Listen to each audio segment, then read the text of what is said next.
welcome everyone to our another Zoom. Thank you for everyone for always being with us. I love seeing all your faces, and I can't thank all of you enough for sharing and engaging, and just welcome to all of you. This team here has worked so hard, and they're so dedicated, and they're so passionate, and I hope it always reflects when we do presentations. So thank you. Go for it, Faye, Miss Faye. Well, good afternoon and welcome to this wonderful workshop that we have put together. It's going to be something brand new to some and some that you might be just refreshing your minds. We thank you for the Key to the Community. We thank you for the California State Library, and we also thank for the League of Women Voters. So we have a few learners that will, learner leaders that will be leading these workshops or the talks and conversation. So again, just sit back and you'll enjoy. This will be a worthwhile spent hour. Trust me. For coming. Thank you, Faye, for that introduction. So my name is Susan Clark. I'm the one wearing green, which is grow the good in your community up at the top here with the big happy smile. And co-presenting today, we have a wonderful team. You see Faye Combs, who just welcomed you. You see Rasanya Willoughby. Holly Macris is driving the Zoom, and she does so much for us.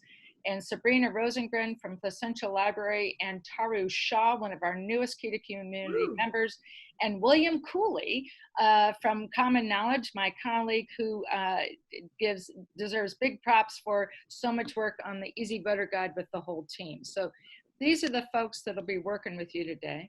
And Faye, I think you're gonna just give people who are newer to Key to Community an idea about how we're different. We've just seen a bunch of conventions. There's a lot of political stuff going on out there. How is Key to Community different?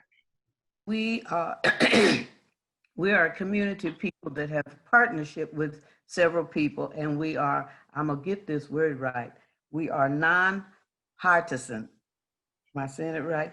Yes, absolutely. I have a tongue with that one, but we are non-partisan people. We come today to just give you information. We do not want to tell you how to vote or which way to vote or who to vote for. We want to give you information so that you can take it back to your friends, your family, and your community. The key to the bottom end of all of this is that we want people to vote. So our goal today is to just give you information to how we are moving in the direction of getting ready to vote in November. Mm-hmm. Fantastic, Faye. And as Lyndon noted, the Key to Community Project, it's had a long history, but about a year ago, we refreshed it, expanded the team. There were coordinators and students who came in from all over the state. Many of them are on the call today. And here is also Key to Community with the Baylor Regional team. So a whole bunch of partners across the state, all up and down California Library Literacy Programs, Common Knowledge, and our partners at the League of Women Voters. And there's an election. And Faye, do you want to just give people an overview of the main dates they should pay attention to? The main dates that we need to, all ballots will be mailed out on October the 5th. And one thing about these ballots that are mailed out, even if you don't have live in an address where you can receive it at a post office box, or what you will be looking for that. October the 19th will be our deadline to register to vote. So we encourage you to talk about it now and to start looking at your ballots when they are mailed out on the 5th. And then the election is November the 3rd. The ways that you can, I don't know if I'm ahead of myself. Right, this is just giving them the dates, and now we're gonna give them the information about how we are at Key to Community preparing a series of materials so people can have conversations, so that we're learning before we're deciding.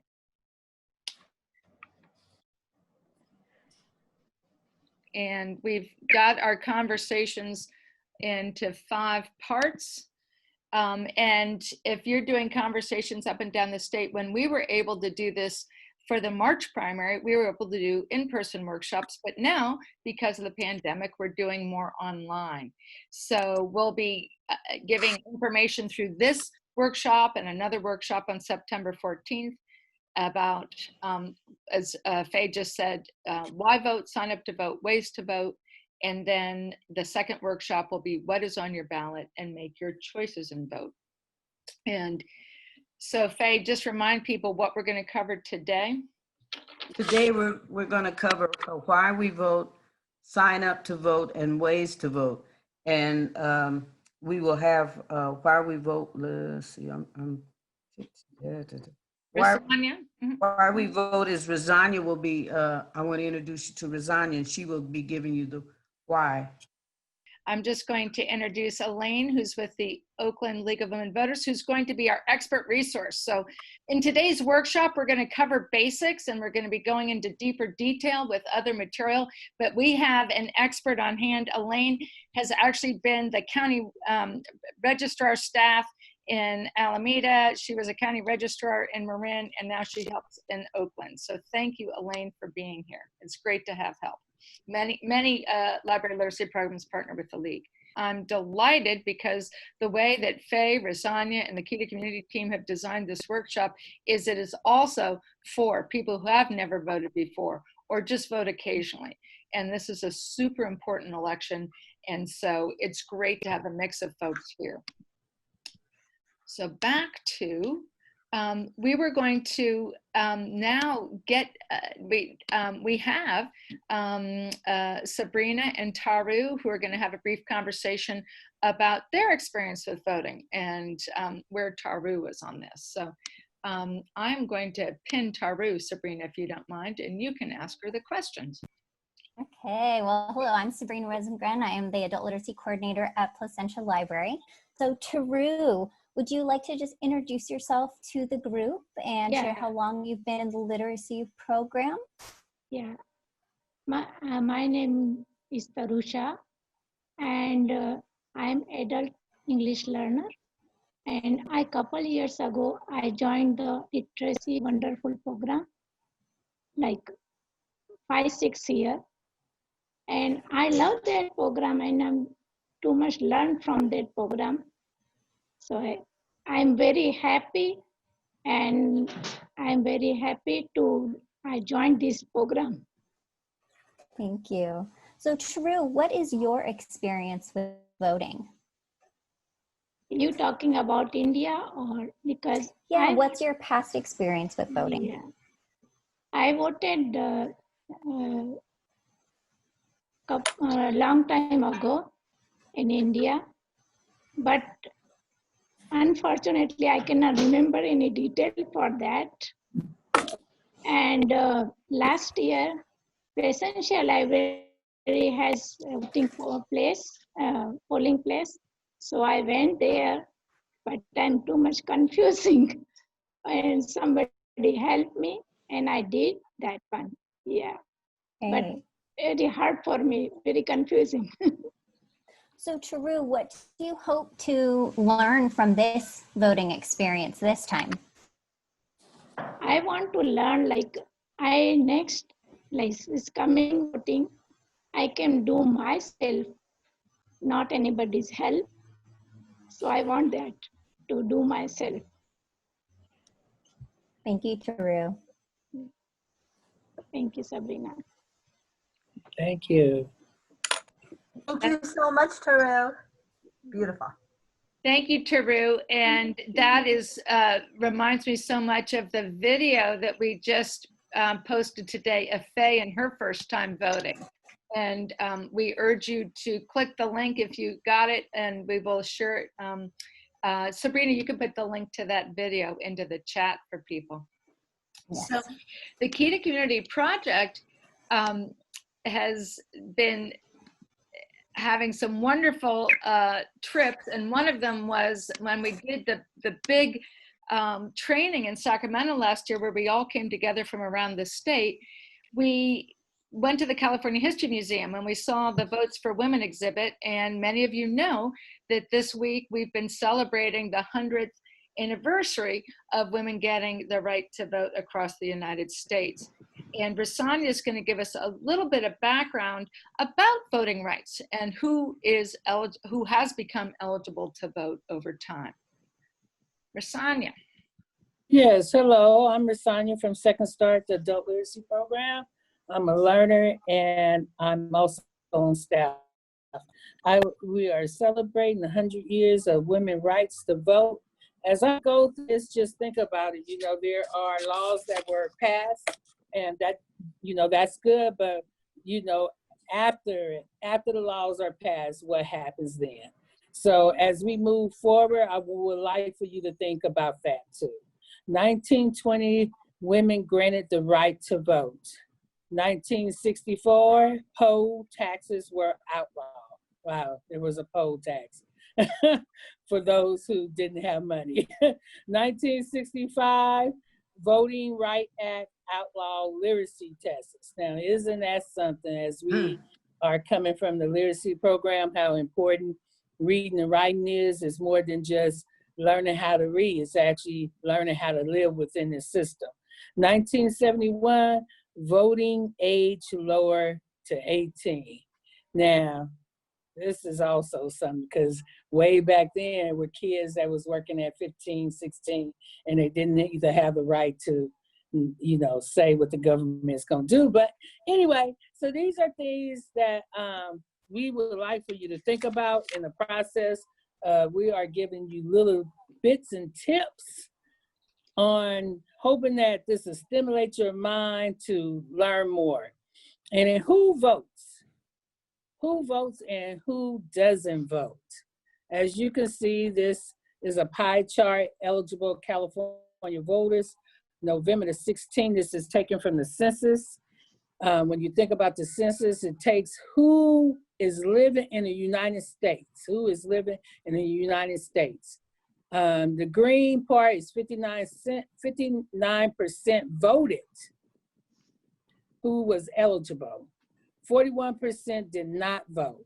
For all of them that could vote, only 59% voted. Sorry.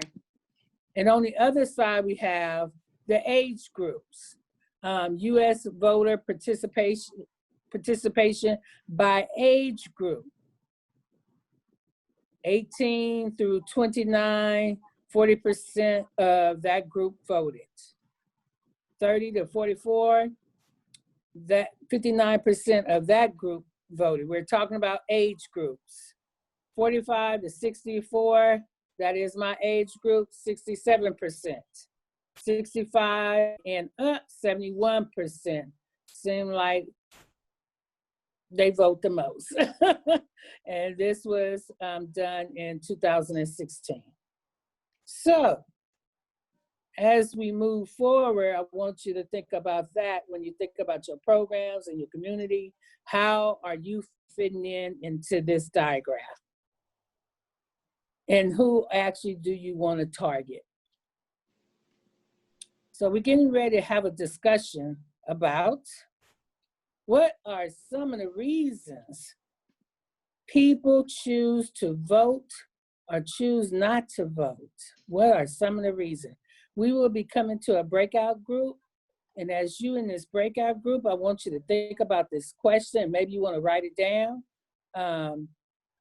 Also, we want to take our time to say how the breakout group needs to be functioning.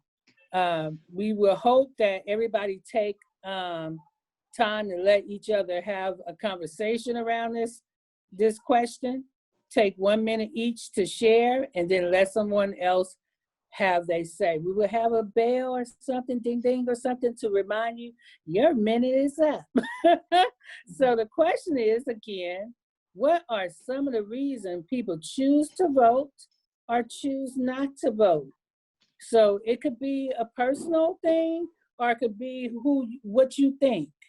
Okay, so I'm gonna hand this back over to Susan, and we're gonna. And Rasanya, I really appreciate the way you set that up, because we found doing the Key to Community project over the years, and then with the team that just did for the March primary, some people like to come at you and tell you their reason to vote. And we found one of the most important things to help increase participation from new voters is really listen to other people's reasons why they vote or why they don't vote. And Rasanya does a great job in her community talk program of helping us know that the first and most important thing we need to do is listen to each other. So Exactly. Holly's going to give us a cue when we go into the rooms. A screen's going to come up and it's going to give you a number and it says, click to accept this invitation. So you'll take the invitation to go to the breakout room. Now, sometimes people like, oh, I don't know if I want to do this, but do not jip yourself. I know most of the people on this call. You want to meet these other people. They are cool people. So you're going to go be with 3 other people. You're going to take a minute each to say reasons why you vote or don't vote, or why other people do. And it's all excellent information for us to look at together. Then you'll talk amongst yourselves. Then we'll come back and we'll talk about it. Anything Now else? for y'all, excuse me, for you folks that's a little shy, don't leave. I understand. I'm a shy person. And when it comes to a group setting, really person closer, you get a little nervous and scared, but be all right in your fear. That's how you grow. Right on, Rasanya. Talk to yourself, girl. You got it. That's how you grow as a human being. So don't leave. I see you leaving. So good, Rasanya. Thank you. So, William, I'm calculating we need 23 rooms. Did you get the same number? I have 15 rooms, which will put 4 to 5 people in a room. Oh, you want 50? All right, Holly. Or do you want fewer people in a room, or do you want how many people do you want? We want, 45. that sounds fine. Let's do that. So Okay. we have 15 rooms that'll have 4 to 5. So That's for good. those of you who may not done this before, when you go into your breakout room, you will be muted and probably off screen. So you can click by your name to turn your video on and turn your mic on. And like Rasanya said, don't be afraid, go for it. Okay, so I'm going to create the rooms now, and you will be getting a prompt from me when the 1 minute, I will try my hardest for the 1 minute to have you move on to the next person. And we'll see you back here in a little bit. Thank you. Thanks, Holly.